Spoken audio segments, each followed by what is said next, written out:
So, hello everyone. Thank you for everyone who has joined. Thank you for everyone who is watching this later. My name is Nadine Shaheen. I run alongside John Bordley and Julia Hiles I Love Typography, and we have had quite a big emphasis in our sort of ethos of why I Love Typography is a font distributor, that we would love to support font foundries, independent foundries, in order to prosper and to have a healthy ecosystem for all of us to live in. Part of that health of business comes from a very good understanding of how the business actually works and what are the business impacts of some decisions we take. So one of the things that we came across while launching I Love Typography 3 years ago, and since then, is that there's quite a lot of very ambiguity about how pricing actually happens in real life. There is a misconception that if we say the base price of a font is this much, that this is actually the price of the font, the license of that font. That's not the case. This is not like when we go into a supermarket, you pick up yogurt from the shelf and the price on the shelf is actually the price you get. No, fonts are intellectual property. The licenses are more complex. And I will try to make no assumptions on the knowledge of the person. So if you're a beginner, I hope you can follow with me. If you are more advanced, I hope you stay with me. So because fonts are intellectual property and there are different ways to manage their licenses, the licensing of the fonts are a bit complex and the pricing of such licenses is also complex. So this is where this comes in. This presentation is the exact presentation I gave at the A-Type I conference in Paris in 2023. That presentation was not put online. They're not putting everything online. But we would love to make this research available for everyone. So this is why I'm giving this talk again. But also another reason why I'm giving this now is that we will be giving a seminar on business models and pricing related to e-commerce in a few weeks. And this information is part of that, but I don't want to spend time on it as part of that seminar because there's enough things to cover over there. So I want to make this accessible for everyone so that we can just build upon this and proceed to the next level in the seminar. So like I said, this is the presentation exactly as I gave it at A-Type I. I have not updated the research because I haven't done it yet, one, and two, it will be in the seminar with regards to pricing changes and models and what else that has happened in the past year and a half. So so without further ado, thank you again all for joining. Hope you stay with me. Just a little bit of housekeeping, because this is, we're doing this as a meeting, like town hall kind of style. If you have any questions, leave them for the end, but please put them in the chat. So because it's not a webinar format, there's no Q&A, but you can put in the chat what your question is, and I will try to cover this. We have around an hour, and I'll try to get through everything. So let's begin. And this is my presentation. I always need to share and then stop sharing and then share again because there's this bug. And now I share again.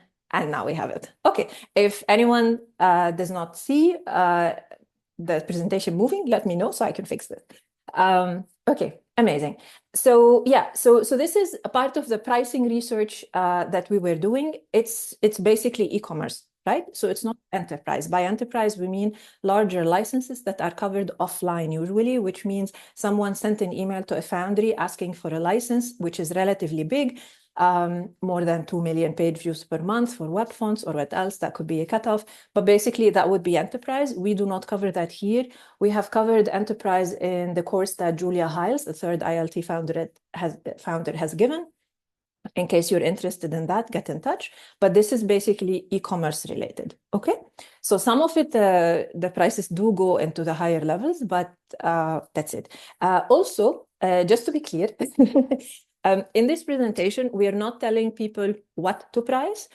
One, that's not right because different foundries have different models and they decide. Two, it's also illegal. So we're not doing it. The purpose of this presentation is to show a little bit what are the variables that you control once you are making your pricing decisions. So it's basically to shed the light on all the different variables that come into play when we think of licensing for fonts online, okay?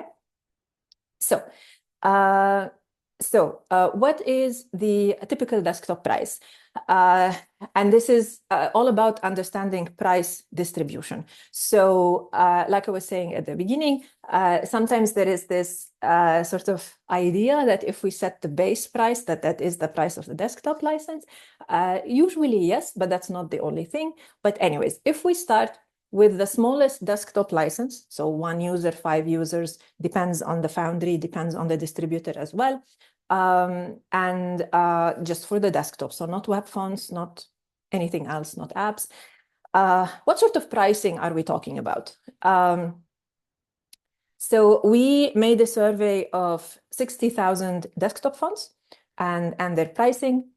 And the price of the smallest desktop license was somewhere between $15 and $30 bracket. There were very few examples above 60. And we also quite strongly believe, especially by now, but even back then, that this is distributor specific, and it's based on the portfolio that distributor is has in their library. So this is a general overview. It does not necessarily mean that everyone has this kind of price range. Like, for example, for my own foundry, my fonts are $95. I start with a high level already. But in Arabic, we can sometimes do things a little bit differently, and it's more complex anyways. But basically, every foundry can decide where in this bracket it wants to sit. And this is the pricing distribution. So most of the fonts, this is 12,000 fonts, most of them were on the $20 mark. The second highest, obviously, here is 30. You can see with the graph. And this is quite a very typical mathematical model. For some reason, no one wants 35. Or 45, maybe people don't like that number. But anyways, so yeah, the ones that end with 5 don't seem to be very common. But in any case, the idea here is that most of the basic desktop license is falling within $15 and $30. And you can see that the more expensive you go, the less number of fonts that you will have. And this is the price per a single font. So one weight or style. So this would be the regular or the bold in OTF, so PostScript flavored OpenType. That would be, the single thing. It's not the whole family.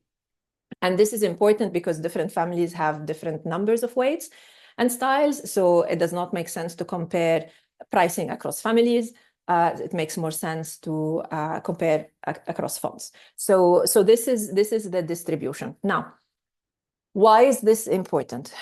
It means that if you are a foundry that would like to sort of appeal to mass market and to be quite competitive on style, you might want to sit in this kind of bracket, like 15, 20, 25 per font, okay? If you want to still be within that mass market kind of appeal, but you're not competing on price, you're competing on something else, either the style of design, originality, quality of work, whatever it is. You want to compete on other things, you can still be within that main bracket, but then go on the 30, 35, or even 40. So that would be where you could expect here. Then if you are a foundry that you would like to, you're not competing on price. You have your own reputation, which is well regarded. You have a portfolio that has appeal on its own. You do not want to compete on price. You do not care if you get 100 people licensing. You're quite happy if you get 50. And with a higher price, the revenue is almost the same. So you could be like within those kinds of ranges.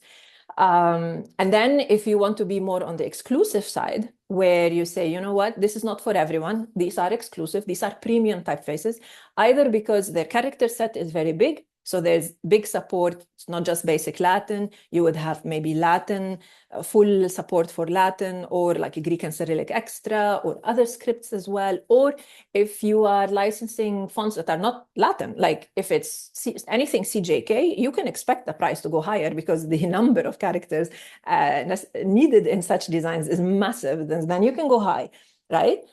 So that would be it.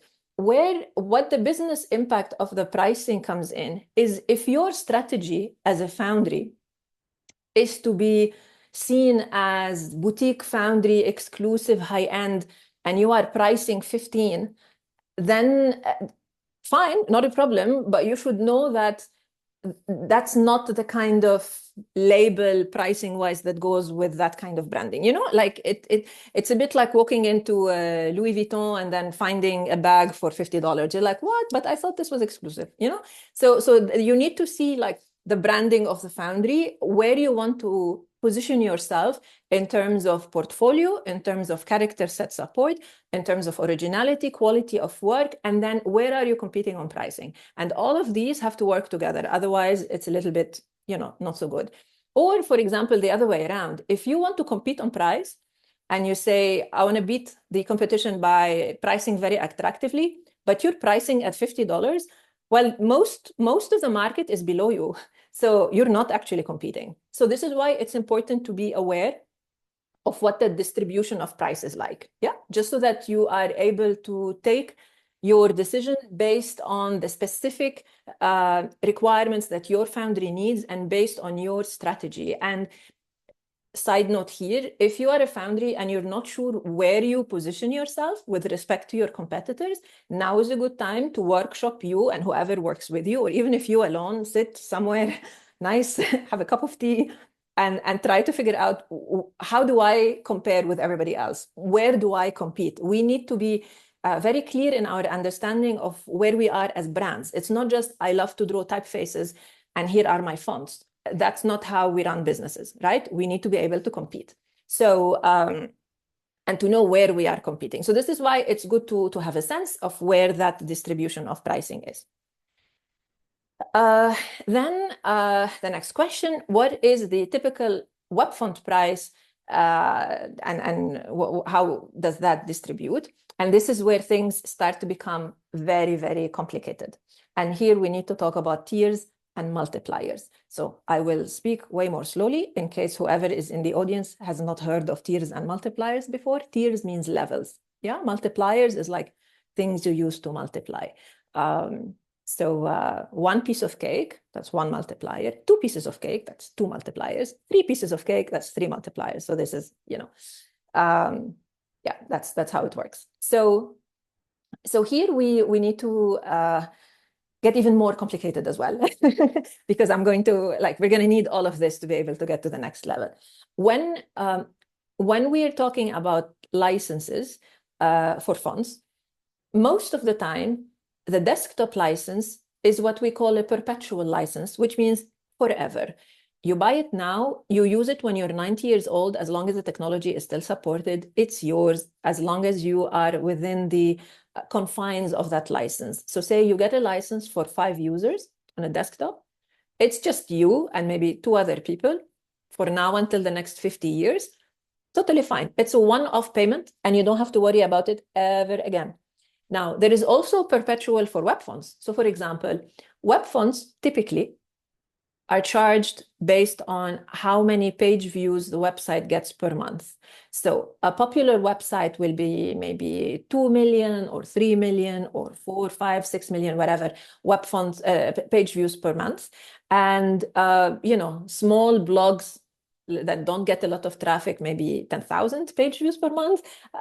So it's not sessions, it's not visitors, it's page view, right? So it's a little bit of a different metric. So we just need to be clear on that as well. So, and they add up very quickly.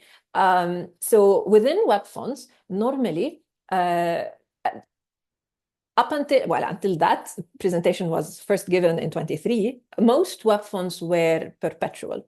For a long time, at least, web fonts came in 2009. The license was perpetual until recent years. Okay, that's when things have changed, and which means that you go and you get a license for 1 million page views per month, and it is a perpetual forever. You pay once, and as long as you don't get more than 1 million page views per month for the rest of your life, you don't need another license. You pay once, and we are done. That's perpetual. Now, then there has been in recent years an annual subscription model, an annual model. I was thinking subscription because that's coming later, or not in this presentation, but in the next one, when I give the seminar, I will have to talk about subscription as well.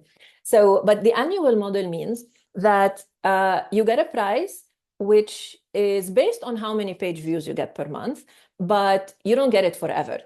You pay per year. And then the next year, if you're at the same level, you pay the same. If you are at a lower level, maybe you can negotiate with a foundry and you pay less. If you are at a higher level, you would need to pay more and to get to whatever. So say you had 1 million page views per month for this year, and then you had a little bit more growth and you got to 2 million next year, your license will go higher. So that's the annual model. And so this is one of the biggest debates within, business models these days. Like, do we go perpetual? Do we go annual? The important thing here is to remember that perpetual, you pay only one time, and annual, you pay every year, right? So there's a big difference between the two. So next, 100,000 page views per month is one tier level. It used to be the smallest, but then we got 10K as well. But this is more like your blog, a niche website. You don't get a lot of visitors, basically. Then we can go higher and you get half a million page views per month. Then that's another tier, that's another level. Then you have 5 million. You have levels in the middle, yeah? But you could have 5 million page views. That's a brand that has a quite, a digital footprint. But you can also get 50 million page views. This is maybe a news website or something like this. I don't know, but like very heavy digital use. Like, because 50 million page views is quite a big number. And so normally, when foundries are pricing, the way it works is that they set what I have described before as the base desktop price, and then they multiply it by a factor. So they could decide that for this tier of web fonts, because there's different levels, right? It would be this many times the price of the desktop. So it could also be 6 times, or it could be 100 times based on how much traffic the website is getting, right? So these are the different types of multipliers. 1 piece of cake, 2 pieces of cake, 3 pieces of cake. This is the same, yeah? Now, so the way it works, so for this tier, which is 500 page views per month, if the base price is $15, and if we have a multiplier of 1 for that tier, so the tier is 500, the multiplier is 1, the actual web font price will be $15. So it's basic math. 15 times 1 equals $15. This is easy. Then we could have a multiplier of times 6, also on the same 500K page views per month. So the base price is 15, multiplier is 6. The web font price, in this case, is $90. So quite a big difference.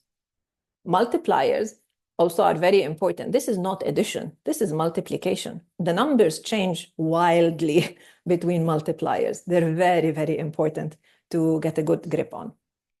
So for example, 5 million page views per month, if you had a multiplier times 4, the web font price for 5 million page views would be $60. That's very cheap. It's quite nice for the web developers. If you had 32.7, there's a reason, by the way, why I'm picking these numbers. 32.7, then it jumps up to $490. If you had a base price of $45 times 4, the web font price is $180, and that's for a 5 million page views. If it's 32, then it's $1,471. So you can see that there's quite a lot of variance, even when the base price is the same. But depending on what multiplier you choose for every particular tier, that final price is massively different, because multipliers, like we said, this is multiplication. There's a big difference between 4 and 5, or 5 and 10. My God, it's a lot. So this is quite big, yeah. And so what we did is to look at the same font families across 2 of the biggest distributors, FontSpring and MyFonts. And this is why multipliers matter. Typically, when a foundry is with a distributor, they upload their fonts, they set their base price, and this is where most foundries think that they are done with pricing, that this is it. They've set the price and they have control on the price of their own products. But that's not the case. They have control on the cheapest desktop price, basically. And it depends per distributor. So if the distributor allows you to set your own tiers and multipliers, then you have full control on your pricing of your funds. If you do not, then you have no control. Because if you say the base price is 30, like, yes, you can figure out what it will be in the end, but you have no control over them. So you can figure it out, you can go check it on the website, but you don't have control over such price. So we had done this review twice, and I will be doing the same review now again for the seminar, but this is like in June 22 and then again in 23. These were the tiers and multipliers across my fonts and FontSpring. So on my fonts back then, there was a difference between monotype font. My fonts obviously is owned by Monotype since like more than 10 years. Almost 15 by now, but no, less than 15. But anyways, 2011, I think they got acquired. But anyways, so on my fonts, we have Monotype IP, intellectual property. So Monotype fonts, and then there is non-Monotype fonts. So, and I will say Monotype IP so that you don't think Monotype fonts is the subscription thing they currently have. So I'm just going to say IP, okay? So we have non-Monotype IP and we have Monotype IP, and they used to have different models. And I'm talking here web fonts, yeah? So there was once a model for the foundries only, where it was pay as you go, sort of like the phone with money on it, and then you run out and you top it up again. And so you would buy a license for 10 million page views. You go use them, and once you run out, you have to buy more. If you got very popular, you have to keep buying more regularly. And if you're not popular at all, maybe you top up once every 10 years, God knows, right? So, so that's how it used to be for foundries. And then they were switched to a different model, right, for web fonts, and it became perpetual. And within that perpetual model, so now we're speaking non-monotype IP, for 500,000 page views per month, the multiplier was 6. For 5 million page views per month, the multiplier was 32.7. That's times base price, which the foundry set. On 50 million, the multipliers was 138.9. This is quite a big number. And that was times the desktop price. And the foundries did not have the option to be able to change these tiers or multipliers, with some exceptions. This is allegedly. So I don't know how many. There are a few, from what I have heard, that had the possibility, because of some contract a long time ago, to be able to say, no, these are our tiers and multipliers. But almost everybody else, as far as I have heard, so allegedly, they cannot control what the tiers are or what the multipliers are, even though there were paragraphs on the Monotype website that said foundries have control over their pricing. In reality, not. And I said this at A-Type I, and there were Monotype people in the audience. I don't care. It's the reality. The foundries could set the desktop price, but nothing else. And so these were the prices. Now, for Monotype fonts, they had an annual multiplier. So, which means the annual license, which means the multiplier behaves a little bit differently. So for the 500,000 page views per month, the multiplier was 1.3. If we want to compare annual to perpetual, a good number is to multiply by 10. So 10 times annual would be the perpetual. Different foundries have different ways to equate. Sometimes they take 8, sometimes even 6, but 10 is a good number of, like you have the font for 10 years, that should be equal to having it perpetual, more or less. So that would be the equivalent of having 13.4 as a multiplier when the foundries had 6.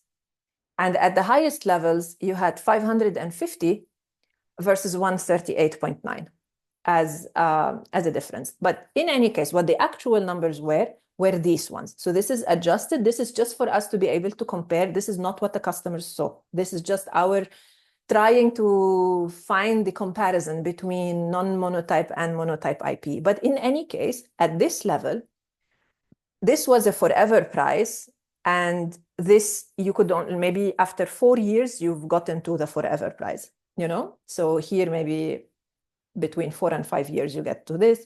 And this is maybe between 2 and 3. So, so basically, these are cheaper than this. Like if you go for 10 years with this one, it's already way more expensive than this if you stay on that same annual license. So the monotype funds had higher pricing. Not a problem. They could decide to be more exclusive. It's for them. The problem is that they don't let the foundries decide their own tiers and multipliers, but that's a different story. Now, let's go look at FondSpring. FondSpring came into the market with extremely competitive pricing on web fonts. So they had a multiplier of 1 to the 500,000 page views. They had a multiplier of 4 for the 5 million. And they had a multiplier of 15 for the 50 million. So if we try to see what does this look like when we, with an actual example. So say you have a base price of $30. The 5-user license for the desktop is $30. Now, we want web fonts. You have 500,000 page views per month. If you got non-monotype fonts from my fonts, the price is $181 forever. You pay only one time. If you wanted to pick, say, Frutiger, Universe, whatever, from monotype, you would pay $40 per year. And then if you went to FondSpring and you also had, obviously non-monotype, because monotype is not on FondSpring, you had a $30 base price for a font, the web font will be, for that tier, also $30. So quite a wide range between so for the foundries that are both on my fonts and on FondSpring, the difference between this and this is massive. And then this and this, also massive. But these are not the same fonts. So here they are free to do what they like. So for the 5 million, again, between 981 to 217 to 120.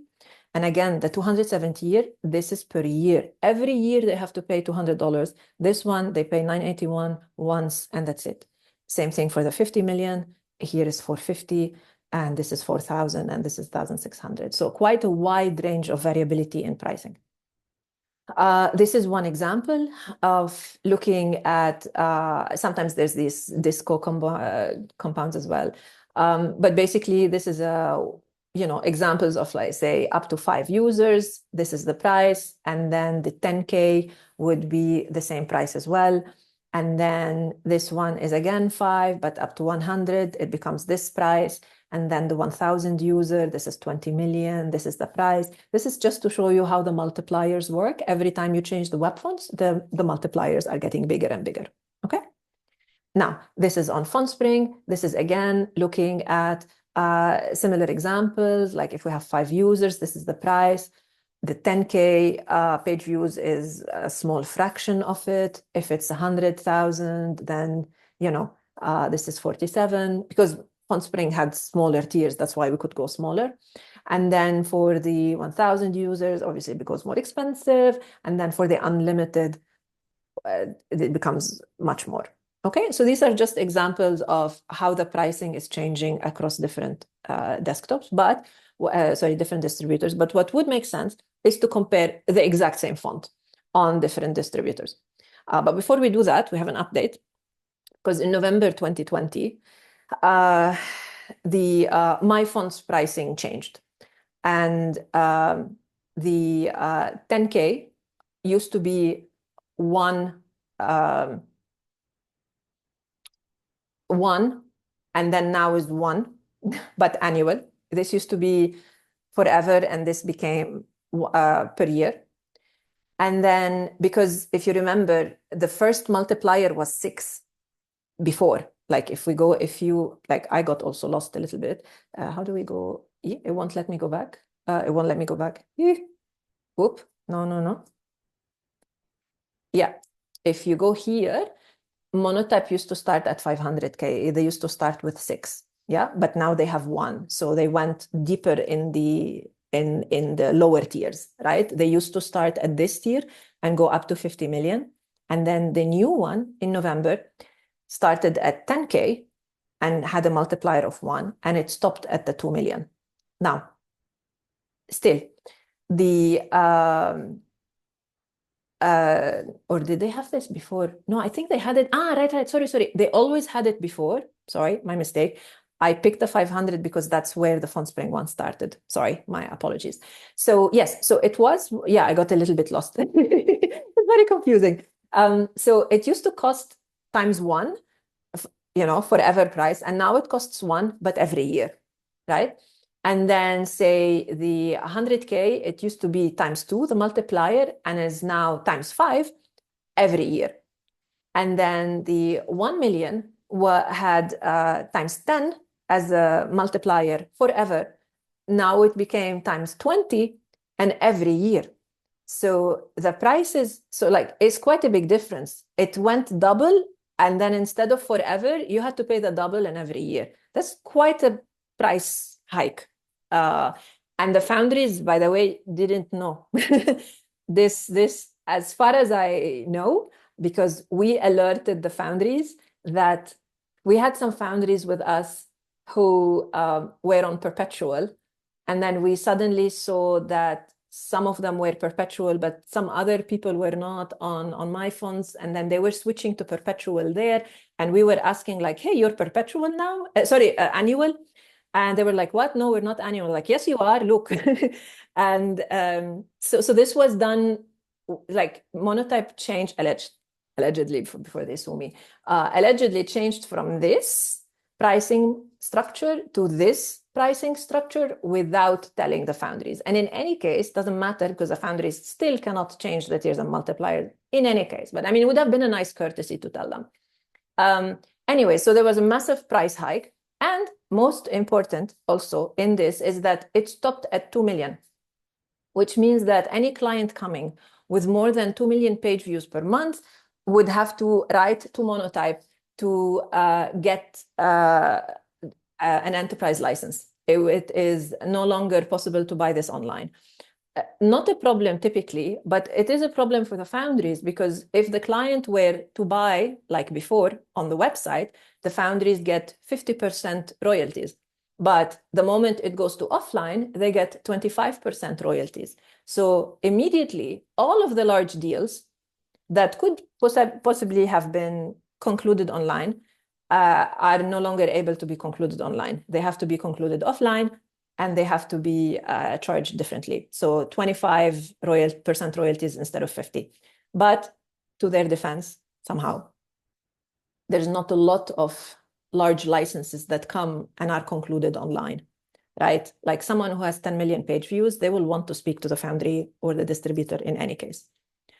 So we have to acknowledge that, but in any case. But now still, if you compare across my funds and FundSpring, for the same tier, say 500,000 page views per month, you now have a multiplier of 15 annual versus 1 forever, right? Here it costs $1. Here it costs $15 every year. And this $1 is forever.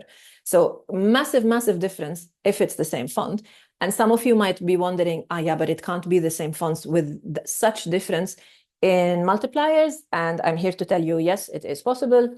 And we do have examples of that I'm going to be showing you. So let's just see just the numerical value of how this actually translates.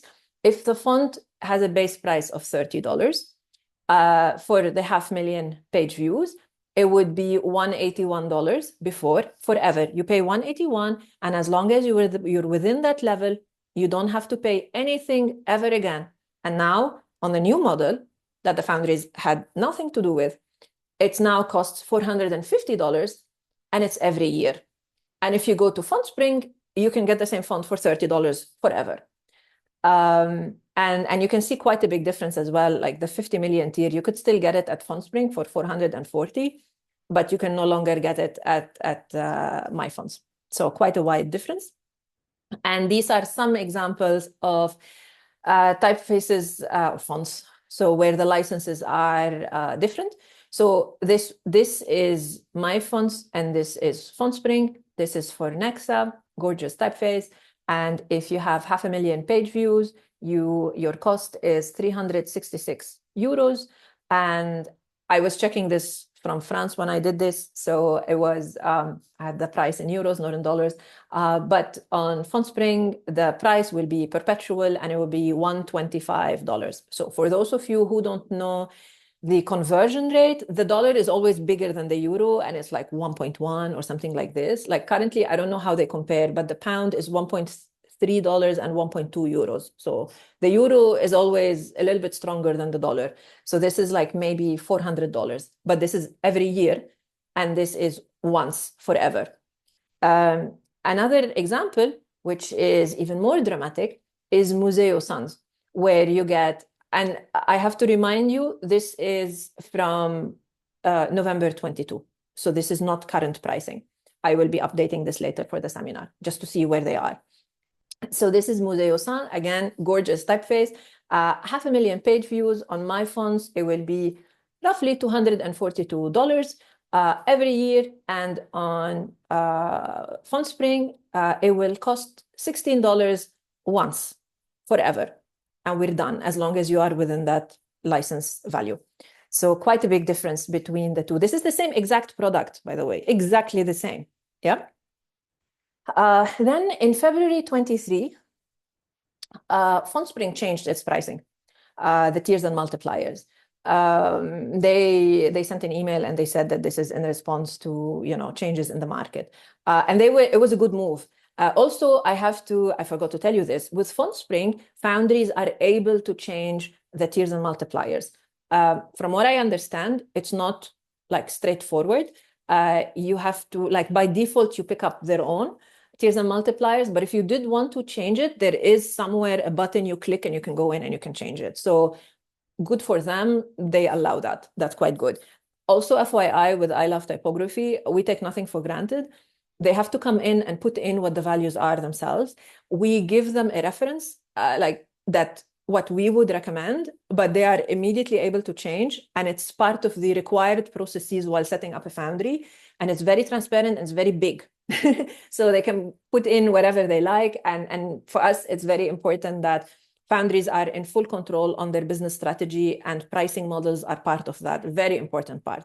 So anyways, so yeah, so in this latest update, FundSpring remained with a perpetual license model, but then instead of having a multiplier of 1 for 500 page views, 500K page views, now it's for the 10K. So they went 8 times. They raised the price 8 times in this case. Yeah, so also dramatic shift. I would love to know if the foundries saw a similar shift in their revenue or not. I would say not, but I don't know. But if you are a foundry, it would be good for you to compare how your revenue has been changing across these dates, in November 22, in February 23. Don't tell us. We don't want to know. This is confidential information, but it's important for you to keep track. Just to see, like, are you selling the same, but like way higher, or are you selling less, but able to compensate, or are you selling less, but not able to compensate? There's lessons to be learned in that one, because it tells us a lot about what the market expects the price to be. So, so do that research. It's necessary. If you don't know how to do it, come to me and we have ways to help you. But in any case, we don't want to know. You do your own thing. So yeah, so they changed the tiers and they allowed like many different, a little bit more granular approach to tiers. And now we have, the 1 million tier and what else. And like here from 15 to 125, also dramatic increase in pricing. And this is quite interesting because normally in life, you don't raise the price by factors of 8 or 10 or whatever, because this was a factor of 10 from 1 to 1 perpetual to annual. That's a factor of 10, and that's a factor of like a lot more, 20. So it's massive, and this difference. And normally you don't hike the prices this high quickly. Like, this is one of the most dangerous things any business can do, to increase the price, especially when it comes at a time of inflation. You can expect a little bit, but not this much. And also with the cost of living crisis, to increase the prices so dramatically, it puts an extra burden on your customers.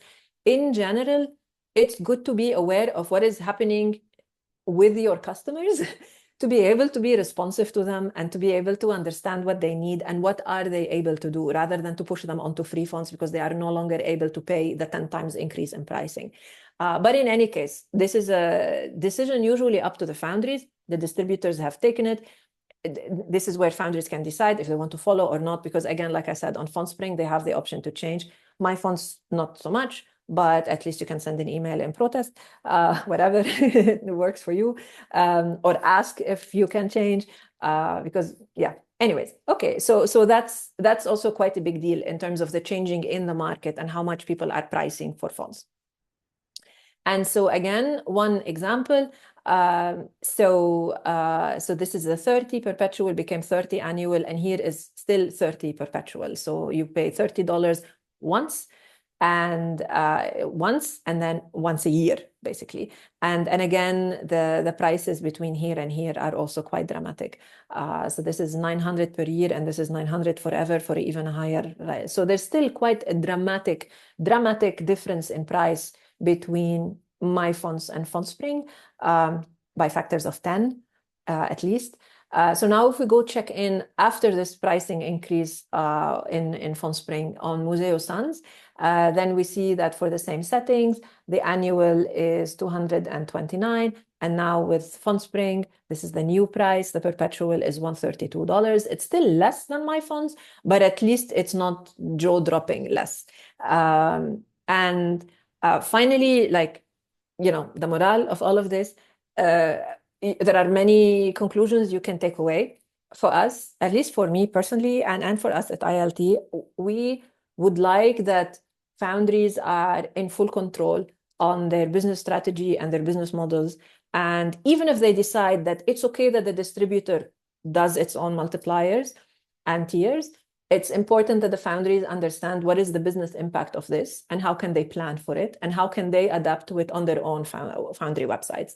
So we want to sort of demystify the business aspects of running a foundry. And we have found that there are very few places where you can read font business. I mean, Type Drawers has some, quite nice sections on font business. This is quite good, and people will come in and help you. So if you don't know it, you can go check there.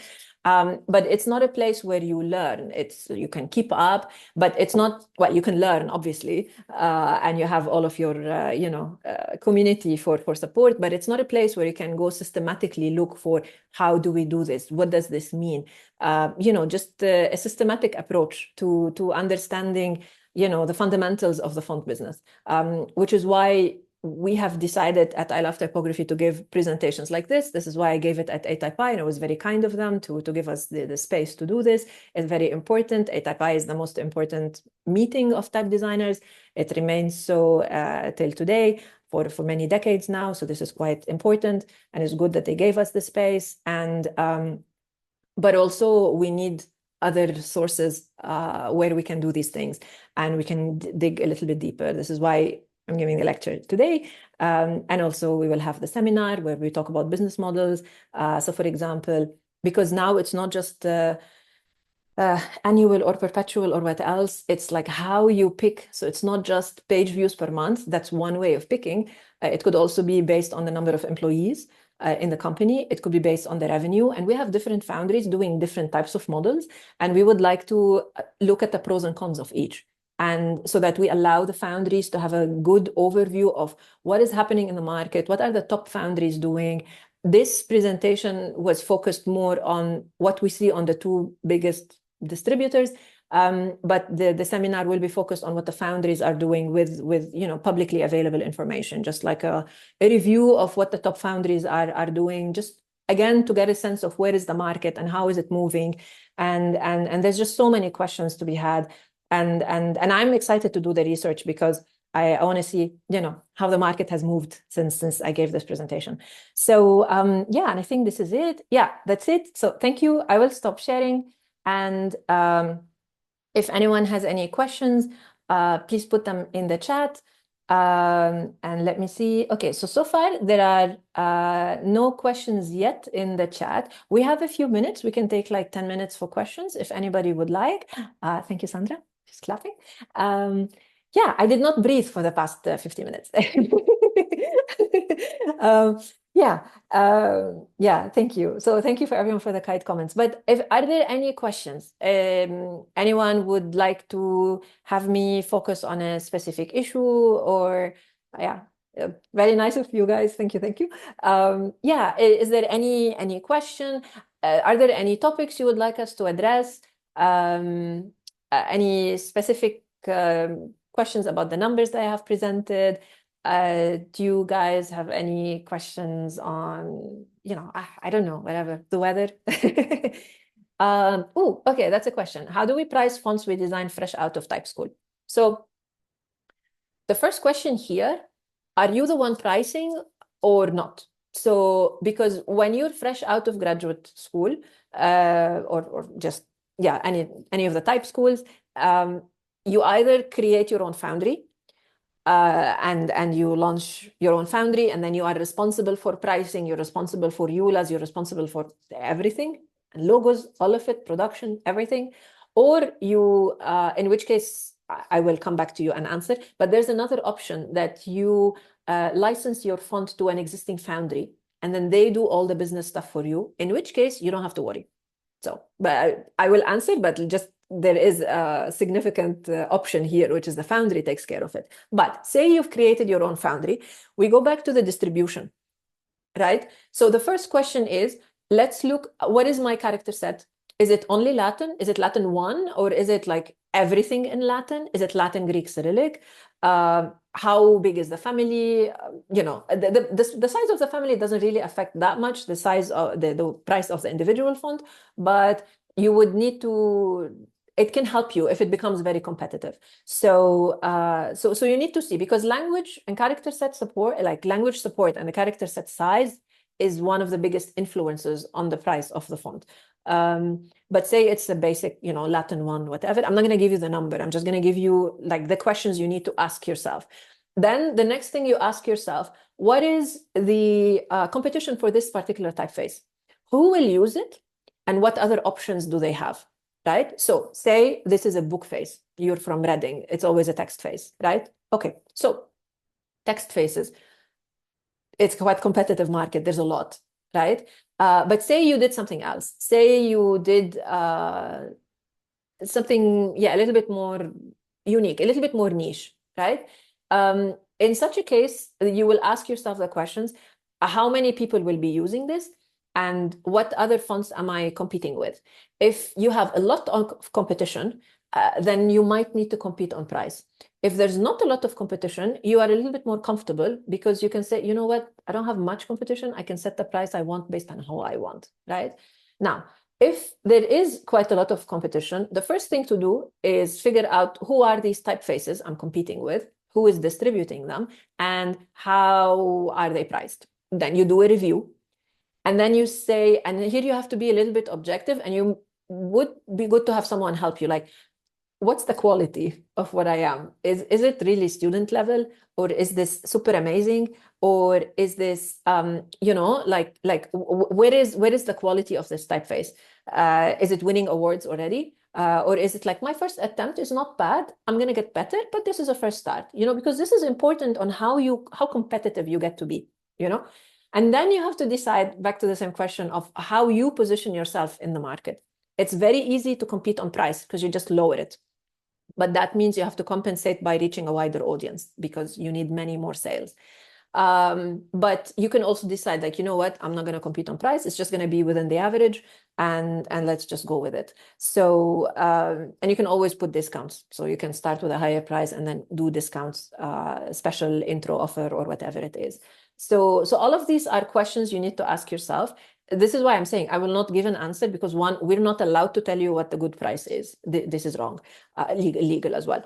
So basically you just workshop it yourself. You ask yourself these questions, review who your competition is, and then try to see where can I place myself with them. But also, if you plan to have your own foundry and you're looking towards a future where you're going to be having 10 typeface families down the line, if you want to compete on price, you're already pigeonholing yourself in the very low end kind of the market. If you say $10, and I've seen this, $10 for a very extended Latin typeface, it's very hard to release within one foundry a $10 font and then 2 years later, a $50 font. You're stuck in the lower end a little bit, because this is what you are telling the market. And honestly, like pricing is also what we tell the market and our customers, what we think our value is.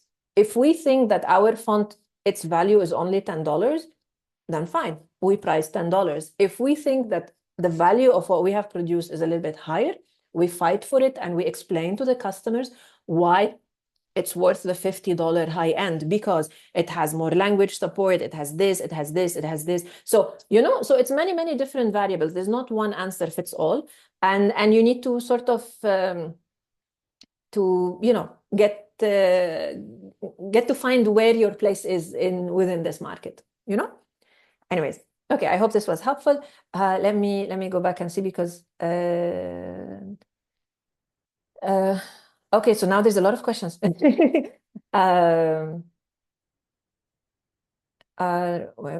Okay, so this was a question from Lima. And then a question from Alex. Do you have any thoughts on different prices for different fonts within the same foundry, long living workhorses versus trendy display ones? Yeah, the workhorse could be priced more. No, why not? Because it's almost like a classic outfit versus something which is very trendy today, you're not going to wear next year type of thing. So you can go, but I wouldn't feel like, I tell you what I would do for myself. I wouldn't feel comfortable having a very wide range in pricing, because again, you have who you are. Like, am I a lower end competitive pricing, or am I more high end exclusive boutique? You need to live within the same space, but you could decide that, yeah, some of them will be cheaper. Yeah, why not? I mean, this is how it is also with the other ones, with any type of product. Custom type design for a small client. That was Lima's question. Sorry. So I went off on a tangent on e-commerce.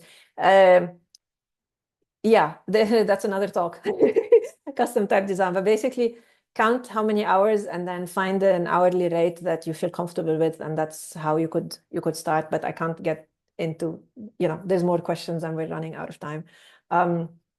Okay, so which foundries are the 60K fonts research pricing coming from? Are they MT, monotype from FontSpring? No, it's more from FontSpring. It's not ILT. Like, we have such a small market, LF typography. We don't have a big footprint in the market for the pricing we have on our side to be indicative of what's happening in the market. We're like a little speck of dust in the biggest, at least when it comes to revenue, we're still very small compared to my fonts. They make such crazy numbers.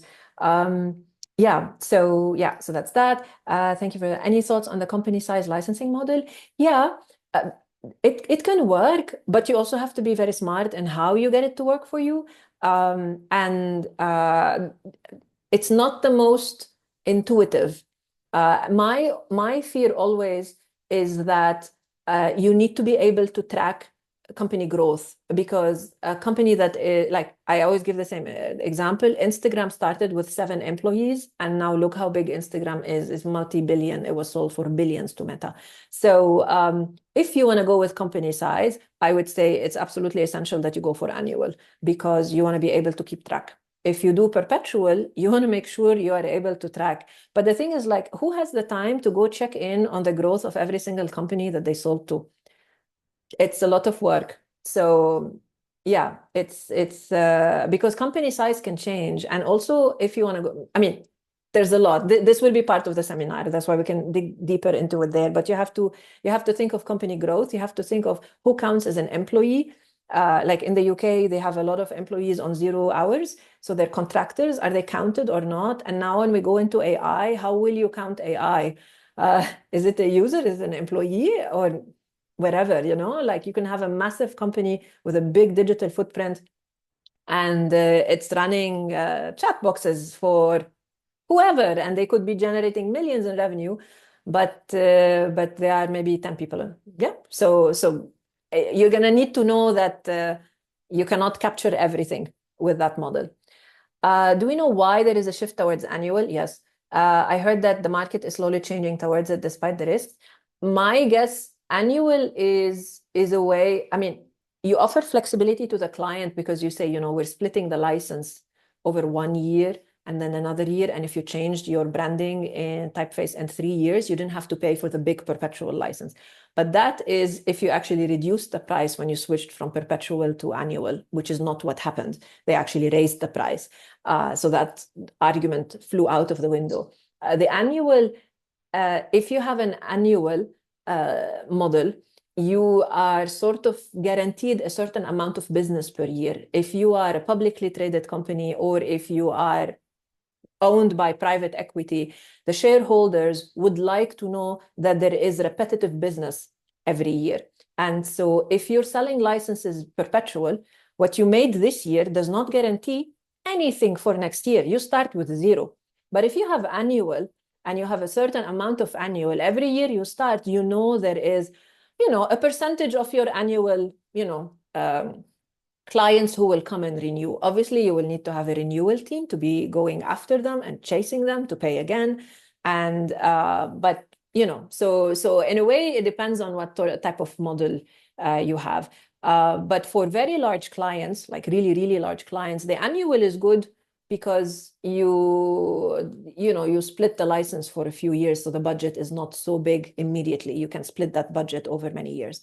So that that works.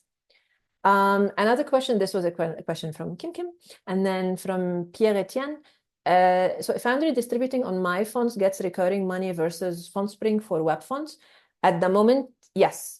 Yeah, if a client gets annual and they get the license again next year, then you will get annual revenue recurring rather than with FundSpring or wherever you are. If you have perpetual, you will get it only once.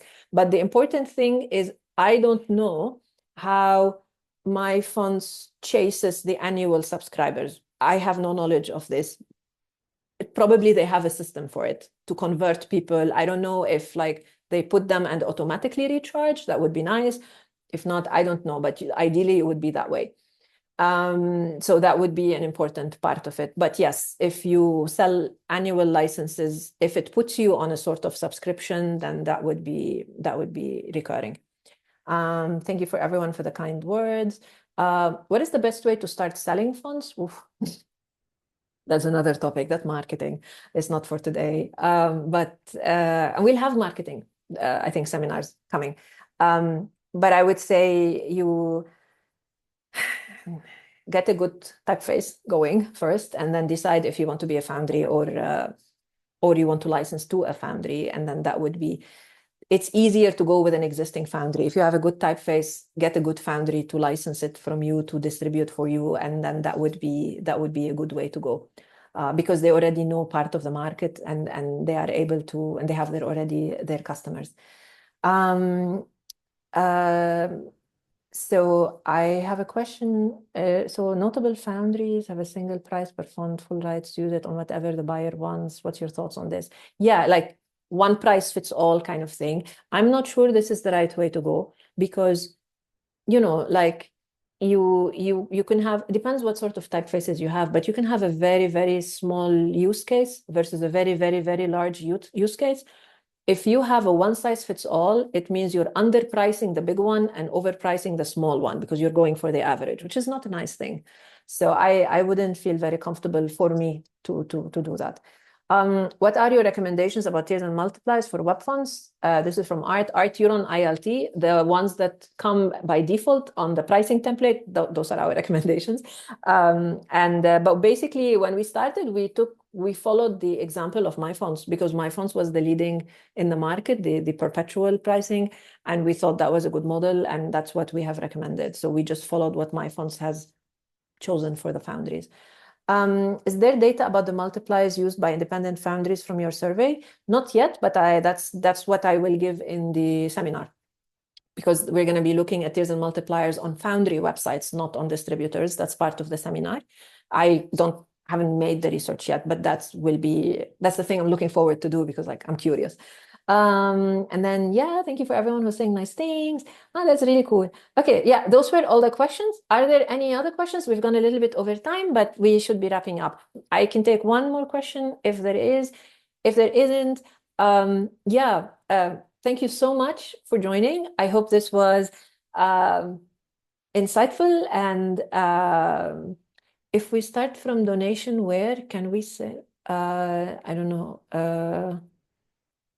I didn't get the question. If you want, just email me. But anyways, so I hope this was helpful. Thank you so much, everyone, for joining us and for being muted the entire time. And yeah, I hope this was helpful. We will be having occasional talks like this. Follow us on Instagram and on Twitter to, see the latest updates. Follow the newsletter as well, because we sometimes announce things there also. If you're interested in the font business models and pricing seminar, get in touch, because it's open for registration already. And in any case, just stay tuned. If you want to receive just my emails, because I have a set of people that I email when I have talks like this, send me an email and tell me, Nadine, put me on your list. It's not really a newsletter thing. I just send emails. But if you want to hear more about presentations like this, or the seminars or the courses related to font business, just email me. You can email foundry@ilovetypography.com. We'll just put it in that email. And yeah, so thank you so much. And yeah, I hope to see you guys soon. I hope you have a great weekend. And thank you again for joining. And see you next time. Thank you. Thanks. Thank you.